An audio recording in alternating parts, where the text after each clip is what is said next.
Hello everyone. जैसा कि हमें पता है कि 23 जनवरी को यूपी टेट की फिर से परीक्षा होने वाली है। हालांकि ये परीक्षा 28/11/2021 यानी 28 नवंबर को होने वाली थी, बट सरकार की लापरवाही की वजह से ये परीक्षा कैंसिल करनी पड़ी। लापरवाही किसी की और झेला कई बच्चों ने। लाखों बच्चे से प्रभावित हुए थे, एज़ वेल एज़ उनके गार्जियन या जिन्होंने भी उम्मीद लगा रखी थी कि यूपी टेट की वजह से उन्हें कहीं ना कहीं सरकारी नौकरी मिलने के चांस थे। देन सरकार ने ये सही फैसला लिया कि जल्द ही उन्होंने नई डेट लॉन्च कर दी, जो कि है 23 जनवरी 2022। यानी अब यूपी टेट की परीक्षा इस डेट को होने वाली है। तो आज से बस 21-22 यानी 2 दिन रह गए हैं तैयारी के लिए। तो होप आप सभी की तैयारी अच्छी चल रही होगी। आज हम थोड़ा सा इसका स्ट्रक्चर और थोड़ा सा ओवरव्यू लेंगे। हालांकि वीडियो काफ़ी लेट हो चुका है, बट इस वीडियो में मैं सिर्फ लास्ट ईयर के क्वेश्चन पेपर प्रोवाइड कराऊंगा। आप डिस्क्रिप्शन में चेक कर लीजिएगा, वहाँ पर मैंने सारे क्वेश्चन पेपर अपलोड कर दिए हैं। तो हल्का सा इसका पैटर्न देखते हैं, पैटर्न एक्चुअली में है क्या। ये मैंने सरकारी रिजल्ट से उठाया हुआ है।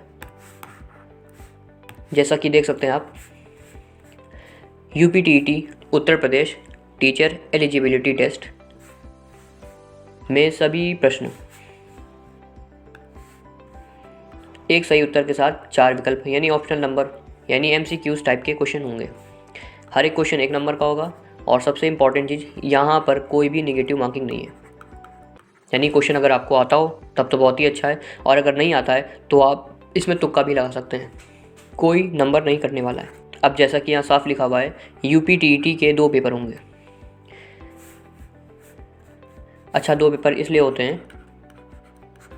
पहला पेपर उन कैंडिडेट्स के लिए जो 1 से कक्षा 5 तक पढ़ाना चाहते हैं या टीचर बनना चाहते हैं, जिन्हें हम लोग प्राथमिक स्तर बोलते हैं।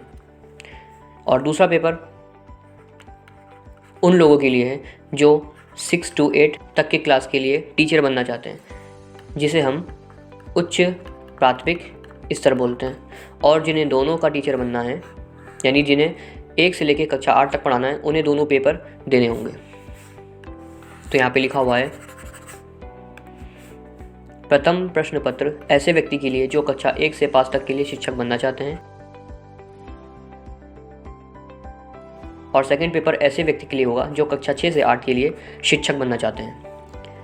और लास्ट में ऐसा व्यक्ति जो दोनों स्तर यानी कक्षा 1 से 5 और कक्षा 6 से 8 तक शिक्षक बनना चाहता है, को दोनों पेपर यानी paper 1 as well as paper 2 में शामिल होना होगा। तो ये आयोग का कुछ डिसीजन है। फर्स्ट पेपर सबसे पहले देखते हैं हम लोग, इसका पैटर्न क्या होने वाला है। तो इसमें कुल 5 यूनिट्स हैं। हर यूनिट्स 30-30 नंबर का है। हर एक यूनिट में 30 क्वेश्चन ही पूछे जाएंगे और हर एक क्वेश्चन के 1-1 मार्क्स हैं। यानी पूरे आपके 150 क्वेश्चंस पूछे जाएंगे और ये पूरे क्वेश्चंस 150 नंबर के ही होंगे। इसमें टाइम पीरियड भी 150 मिनट्स हैं।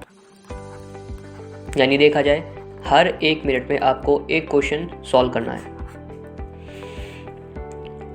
तो पहला है बाल विकास एवं शिक्षण विधि, दूसरा है भाषा हिंदी। इसमें अच्छा लैंग्वेज के 2 पेपर होते हैं, एक भाषा हिंदी जो कि आपके लिए अनिवार्य है, कंपलसरी है, और जो दूसरी लैंग्वेज है वो आपको एज ए ऑप्शनल चूज़ करनी होगी, या तो इंग्लिश या तो उर्दू या तो संस्कृत, इन तीनों में से कोई एक। चौथा यूनिट है गणित, जिसमें आपको प्रैक्टिस अच्छी खासी होनी चाहिए। देन पर्यावरणीय अध्ययन, ये भी अनिवार्य है। तो इस हिसाब से 5 यूनिट्स होंगी। पहला बाल विकास, 2 लैंग्वेज के पेपर, 1 मैथ का पेपर और 1 इन्वायरमेंटल स्टडीज़। देन दूसरा, यानी ऐसे कैंडिडेट्स जो क्लास 6 से क्लास 8 तक के टीचर बनना चाहते हैं, उनके लिए भी यहाँ पे डिफाइन अलग से। इसमें 4 यूनिट्स हैं, बाल विकास और शिक्षण विधि जो कि कंपलसरी है। फिर इसमें अगेन 2 लैंग्वेज के पेपर हैं, एक हिंदी का जो कि कंपलसरी है आपका, और भाषा सेकंड में आपको आपको इंग्लिश, उर्दू और संस्कृत, इन तीनों में से कोई भी एक चॉइस करना होगा। और ये तीनों 30-30 नंबर के हैं। लास्ट में जो चौथा यूनिट है उसको फिर से कैटेगराइज किया गया है कि अगर आप साइंस स्ट्रीम से, जैसे BSc, BCA जैसे स्ट्रीम से अगर ग्रेजुएट हैं, तो आप गणित और विज्ञान ले सकते हैं। ये आपको फॉर्म फिल करने से पहले ही सोचना होता है। और अगर आपने BA, BCom यानी आर्ट साइड से ग्रेजुएशन किया है तो आपको सामाजिक अध्ययन या सामाजिक विज्ञान सब्जेक्ट चूज़ करना होगा।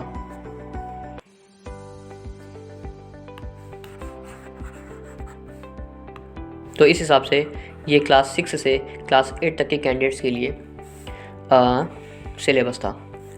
और इसमें सबसे ज़्यादा वेटेज जो होगा वो आपकी ग्रेजुएशन जो स्ट्रीम होगी उससे रिलेटेड होगा।